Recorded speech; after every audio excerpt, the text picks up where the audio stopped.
अपने भजन को कैसे हम बचाएं, कैसे बढ़ाएं, कैसे उसको बचाएं।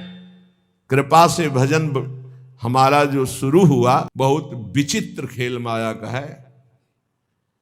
अगर किसी की निंदा की तो वो दोष तुम में बहुतायत रूप से आ जाएगा। ये बात गांठ बांध लो। क्यों अपने को नष्ट करना चाहते हो? किसी की भी निंदा की, किसी भी बात की अहम बुद्धि करके, वही तुम्हें भ्रष्ट कर देगा। वही बहुत जोर की वृत्ति आपके अंदर दोष की आ जाएगी। इसलिए नो श्रवण, किसी की भी निंदा कभी भी मत सुनो। तत्काल अंगुली कान में डाल। बहुत बड़ी हानि है इससे। 100 बार तो श्लोक आए होंगे ऐसे जिनमें वर्णन किया। नो श्रवण, ये आप सत्संगी हैं, अपने ऊपर आप कृपा करें। कभी किसी की भी निंदा, अरे बहुत विचित्र बात है। निंदा की तो बात जाने दो, अगर भजन करते हो हल्का शब्द निकल जाएगा तो भजन में विक्षेप पड़ जाएगा। हल्का शब्द हो गया तो भजन में विक्षेप पड़ जाएगा। ये हम देखते हैं। शब्द में त्रुटि हो गई तो भजन में, फिर ये लोग जो बड़े बड़े अपराध करते हैं, भगवान जाने इनकी क्या गति होगी।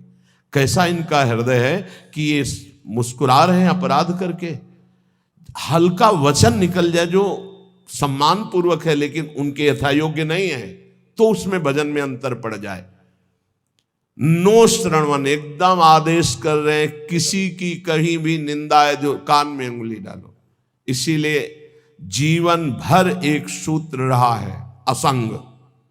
किसी से दोस्ती नहीं रही, क्योंकि जब अपनापन होगा तो खड़े होकर बात करेगा, एक की प्रशंसा करेगा, एक की निंदा करेगा। किसी से भी जरा सी प्रियता से बात कर दो, फंस गए। सेवक जी महाराज बहुत सावधानी से कह रहे हैं, तब सुख हरिवंश गुण नाम रसना रटत, और बहुवचन अति दुख दानी। तभी सुख है जब हरिवंश के नाम और गुण को ये वाक इंद्री रटती रहे, ये रसेंद्री स्वाद लेती रहे, और कुछ बोले तो दुखदानी, निश्चित दुख में फंस जाओगे।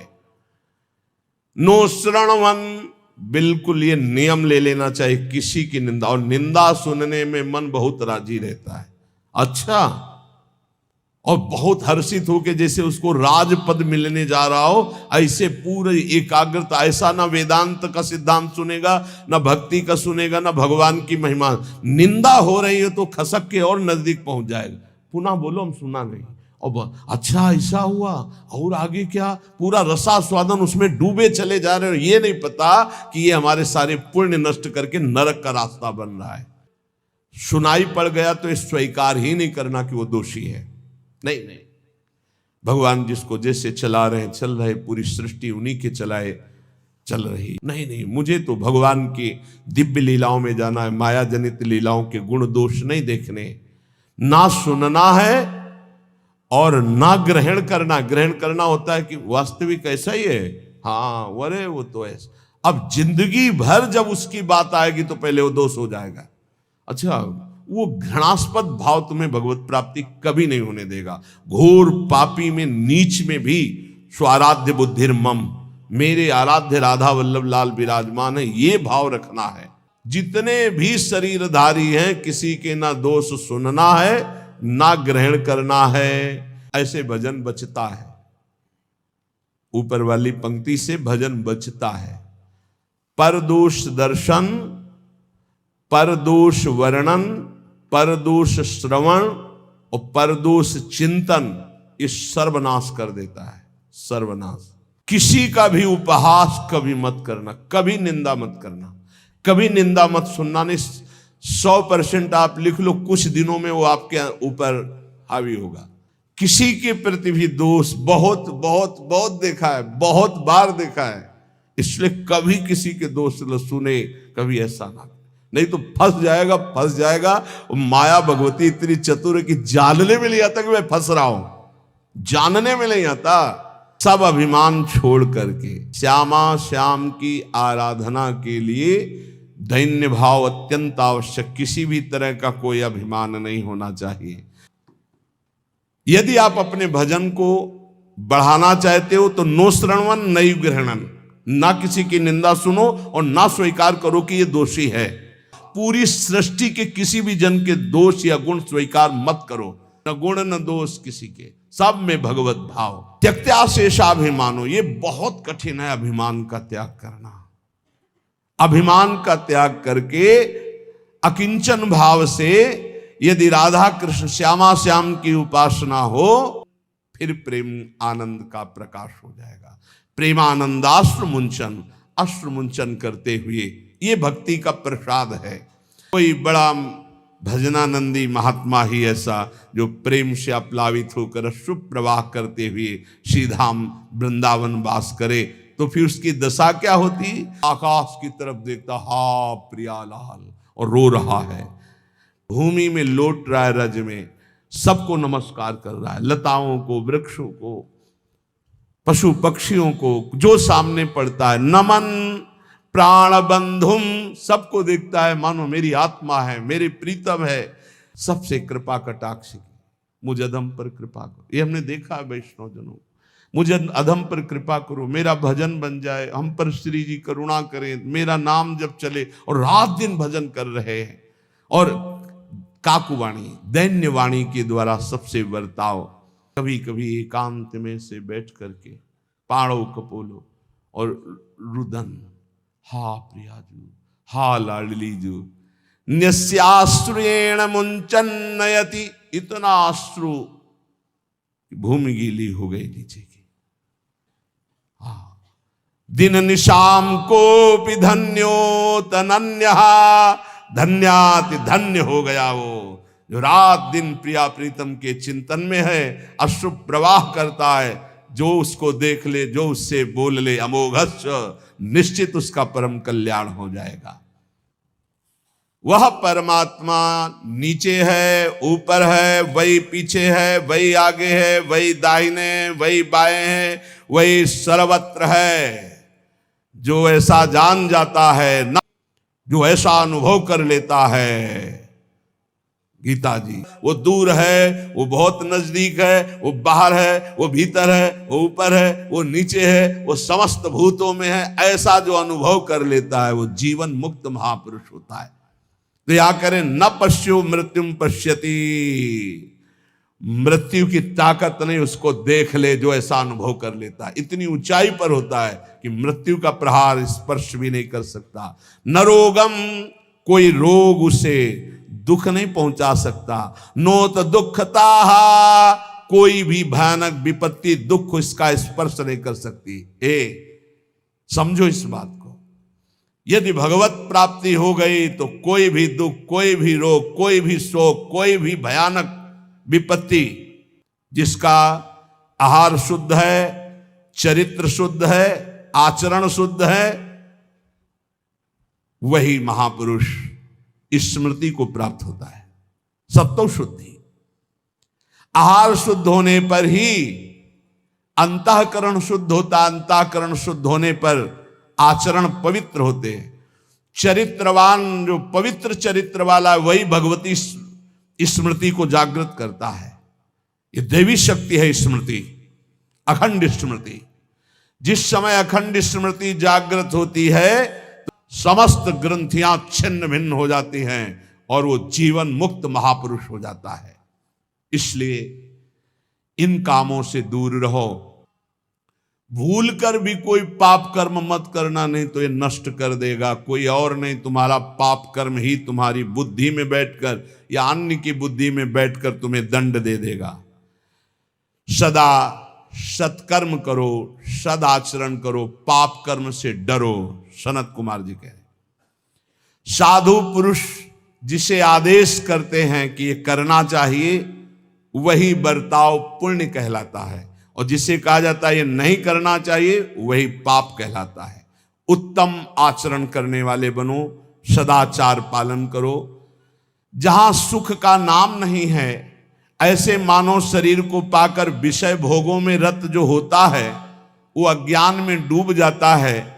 विषयों का संयोगी सीधे नरक गमन। त्रिविधम नरकस्येदं द्वारम नाशन्मात्मनः, कामः क्रोधः तथा लोभः तस्मादेत्रयं त्यजेत्। काम, क्रोध, लोभ, मद, ये सीधे नरक पहुंचाते हैं, सीधे। कामः क्रोधा तथा लोभा, और गोस्वामी जी कह रहे काम क्रोध मद लोभ सब ये नाथ नरक के पंथ, यही रास्ते हैं, ये नरक पहुंचा देंगे। इसलिए इस मानव शरीर को पाकर विषय भोगों में जो आसक्त होकर अज्ञान मोह में डूब करके अपना समय नष्ट कर देता है, वो कभी दुख से छुटकारा नहीं पाता है। इसलिए नित्यम क्रोध तपो रक्षेत श्रियम रक्षेत च मत्सरात् विद्याम मानवा मानाभ्यामात्मानं तु प्रमादतः। मनुष्य को चाहिए, साधक को चाहिए कि जब उसका भजन बढ़ता है तो उसके भजन को नष्ट करने के लिए, तप को नष्ट करने के लिए क्रोध बहुत बढ़ जाता है। इसलिए क्रोध के द्वारा अपने भजन और तप की रक्षा करे, क्षमा के द्वारा। जहां क्रोध हो तो समझ लो भजन तुम्हारे नष्ट करने के लिए ये लीला की गई है माया के द्वारा। क्षमा कर दो, चुप हो जाओ, शांत हो जाओ। कल एक उपासक बहुत अच्छे सुलझे हुए, तो उनका जब कोई हमें ज्यादा सताता है तो हम ये कह देते हैं देख लेना श्री जी तुम्हें देख लेंगी, और फिर बोले जो उसकी दुर्दशा होती तो थोड़ा अच्छा लगता है कि हाँ भगवान हमारी सुनते हैं। हमका गलत भैया गलत, सब मिटिया मेट हो रहा है।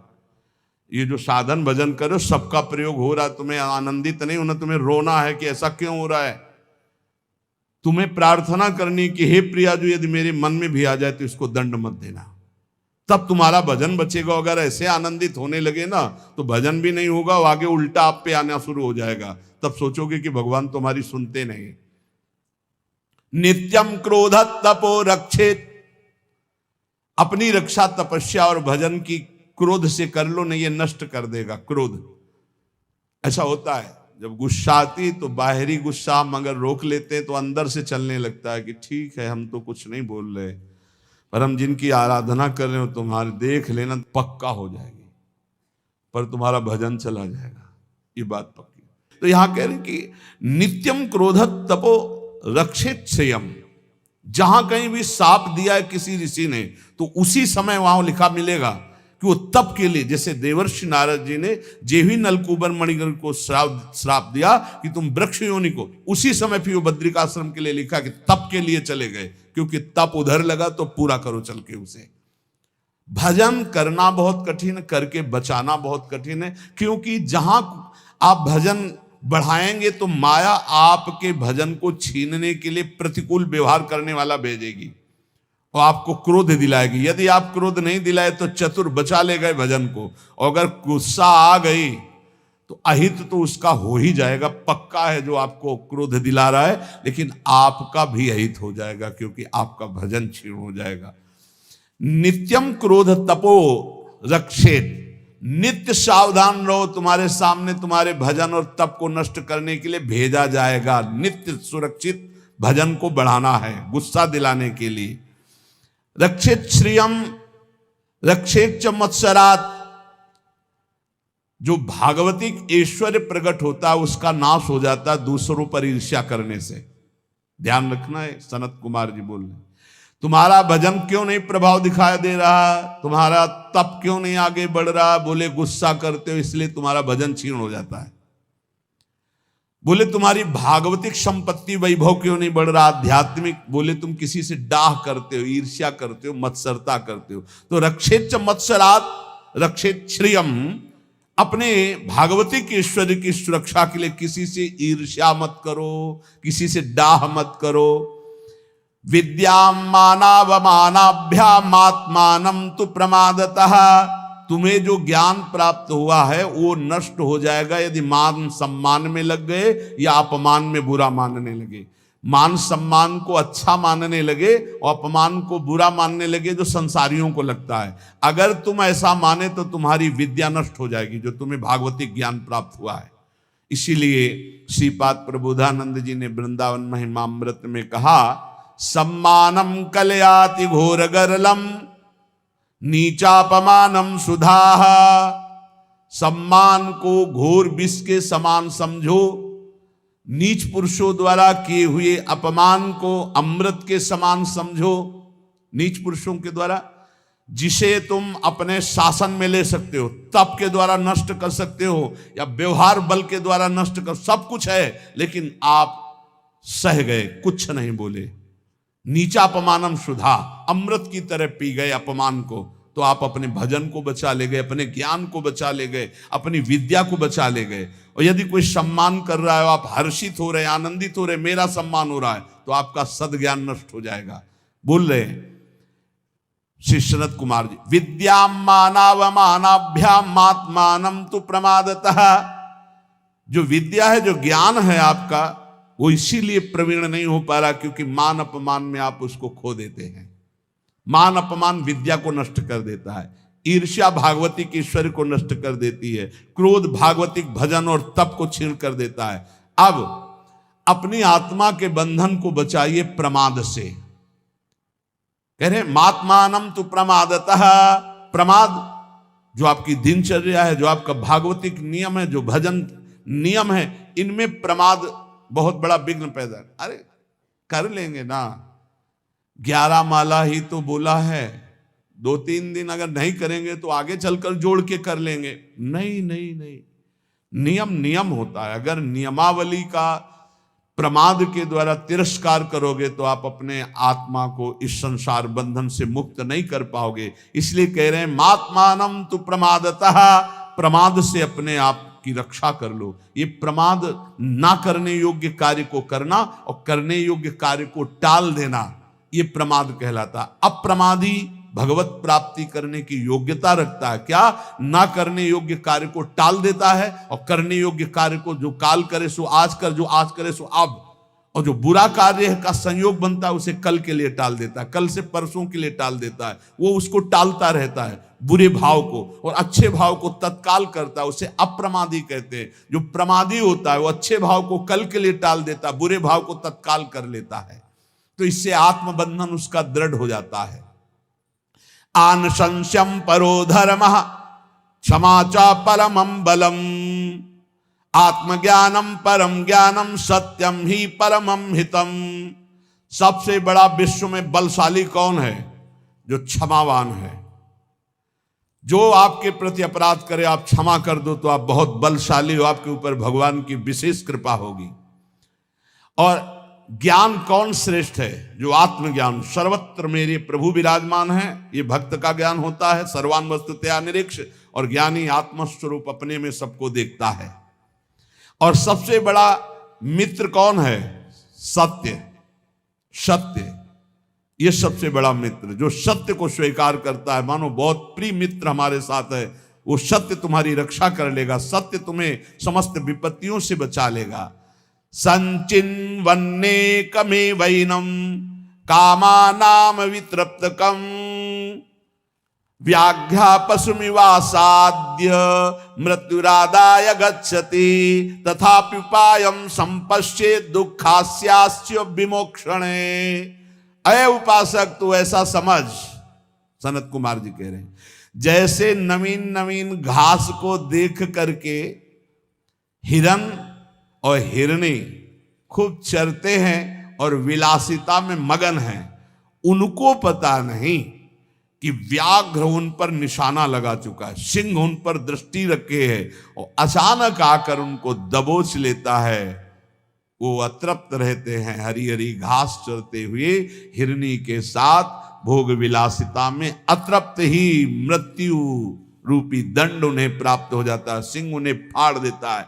ऐसे ही तू जो भोग विलासिता में नए नए भोगों की चाट में मगन है, काल रूपी सिंह तेरे पर निशाना लगाए और तुझ अतृप्त को मृत्यु दंड देकर हटा देगा, इन सब से हटा देगा। इसलिए सावधान।